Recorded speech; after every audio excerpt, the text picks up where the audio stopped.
భద్రాద్రి కొత్తగూడెం జిల్లాలో గత కొద్ది రోజులుగా ఎడతెరిపి లేకుండా భారీ వర్షాలు కురుస్తూ ఉన్నాయి. ఎగువ ప్రాంతాల్లో కురుస్తున్న భారీ వర్షాల కారణంగా భద్రాచలం వద్ద గోదావరి క్రమేపీ పెరుగుతోంది.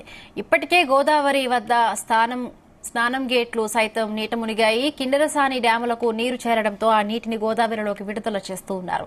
మరొకవైపు ఏజెన్సీ గ్రామాలు అన్ని చిత్తడిగా మారడంతో ఏజెన్సీ గ్రామ ప్రజలు ఇబ్బందులు పడుతున్నారు. అక్కడి నుంచి మా ప్రతినిధి తిరుపతిరావు మరింత సమాచారం అందిస్తారు.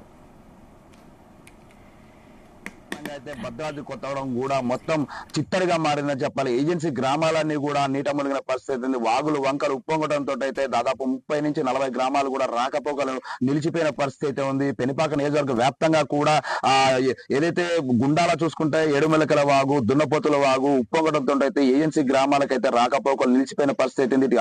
అశ్వపురంలో చూసుకుంటే మాత్రం అశ్వపురంలో కూడా పెద్ద ఎత్తున వర్షపాతం నమోదవడంతో అయితే ఇసుక వాగు ఉప్పొంగడంతో అయితే గొందుగూడెం అశ్వపురం సంబంధించినటువంటి రహదారి పూర్తిగా దిగ్బంధాలు అవడంతో అయితే ఆ గ్రామాలన్నీ కూడా దిగ్బంధాలు చిక్కుకున్న పరిస్థితి ఉంది. ఏదైతే గత రాత్రి నిన్న మొన్న వరకు కురిసిన భారీ వర్షాల కారణంగా అయితే అశ్వరాపేటలో కూడా పూర్తి స్థాయిలో నీరు ఏదైతే పెద్దవాకు నీరు చేరడంతో అయితే ఆ గేట్లు ఎత్తినప్పటికీ కూడా ప్రవాహం ఎక్కువ అవడంతో అయితే ఆ గేట్లను మించి కూడా కట్ట తెగి మరి 20 గ్రామాలు కూడా నీట మునిగిన పరిస్థితి కొనసాగింది. రెస్క్యూ టీం జిల్లా కలెక్టర్ కూడా రెస్క్యూ ఎన్డీఆర్ఎఫ్ బృందాలతో కూడా అక్కడ ఉన్న గ్రామాలను కూడా ఖాళీ చేపించి 2000 మంది గ్రామస్తులు కూడా సురక్షిత ప్రాంతాలకు తరలించిన పరిస్థితి ఇటు ప్రస్తుతం జిల్లా వ్యాప్తంగా కూడా ఇదే కొనసాగుతుంది. మొత్తంగా వర్షపాతంలో అధిక శాతం నమోదవడంతో అయితే పెద్ద ఎత్తున అయితే ఏదైతే గ్రామాలను ఏజెన్సీ గ్రామాలు కూడా చిత్తడిగా మారి ఏదైతే ఏజెన్సీ గ్రామ ప్రజలు బయటకు వచ్చే పరిస్థితి అయితే లేదు. మనం ప్రస్తుతం ఏదైతే ఎగువ కూస్తున్న భారీ వర్షాలతో కూడా స్థానిక కూస్తున్న వర్షాలతో అయితే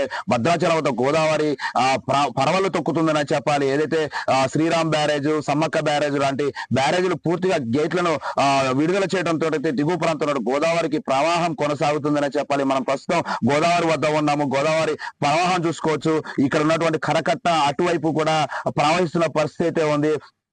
గోదావరి పరవలు తక్కుతుందని చెప్పాలి. ఇప్పటికే భద్రాచలం వద్ద ఉన్న స్థాన ఘాట్లు సైతం కూడా మొత్తం నీట మునిగిన పరిస్థితి మనకు కనపడుతుంది. అక్కడ ఉన్న స్థాన ఘాట్లతో పాటు ఉప ఆలయాలు కూడా పూర్తి స్థాయిలో మొత్తం కూడా అక్కడ నీట మునిగిన పరిస్థితి. ఇలా కొనసాగితే మాత్రం సాయంకాలం వరకు వరద ప్రవాహం పెరిగే అవకాశం ఉన్నట్లయితే సిడబ్ల్యూసీ అధికారులు అయితే అంచనా వేస్తున్న పరిస్థితి అయితే ఉంది. ఇక్కడ ఏదైతే మహారాష్ట్ర కావచ్చు, ఛత్తీస్గఢ్ కావచ్చు భారీ స్థాయిలో వర్షాలు నమోదవడంతో అయితే ఎగువ ఉన్నటువంటి గోదావరిలోకి అయితే వరద ప్రవాహం కొనసాగుతుంది. ఇప్పటికే తాళపేరు కూడా ఛత్తీస్గఢ్ లో కురిసిన భారీ వర్షాలకైతే తాళపేరు కూడా గేట్లను ఓపెన్ చేసిన పరిస్థితి. 22 గేట్లకు గాను 16 గేట్లను పూర్తి స్థాయిలో విడుదల చేసి దాదాపు 50,000 క్యూసెక్ల నీటిని కూడా గోదావరిలోకి దిగువ విడుదల చేస్తున్న పరిస్థితి. ఇటు పాలవంచ చూసుకుంటే పాలవంచలో కిన్నెరసాని డ్యాము కూడా పూర్తి స్థాయిలో నీరు చేరడంతో నిన్న నైట్ 3 గేట్లను పూర్తిగా ఎత్తి 5,000 క్యూసెక్ల నీటిని దిగువ విడుదల చేయడంతో కిన్నెరసాని దిగువ ప్రాంతంలో ఉన్న గ్రామాలు కూడా రాకపోకలు నిలిచిపోయిన పరిస్థితి. మొత్తంగా ఏదైతే కురుస్తున్న వర్షాలు కావచ్చు, భారీ వరద ముంపుతో అయితే గోదావరి ప్రవాహం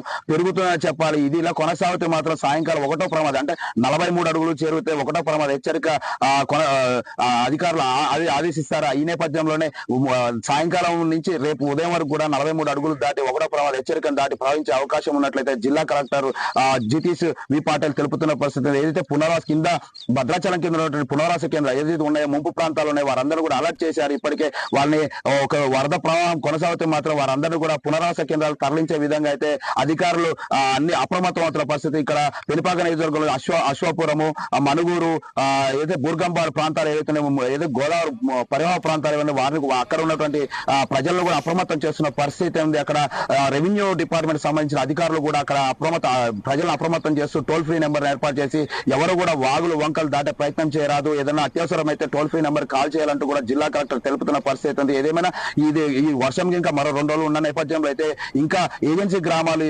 నీట మునిగే అవకాశాలు కూడా కనపడుతున్నాయి. ఇది కూడా తాజా కెమెరా పర్సన్ మురళితో తిరుపతిరావు, జీ తెలుగు.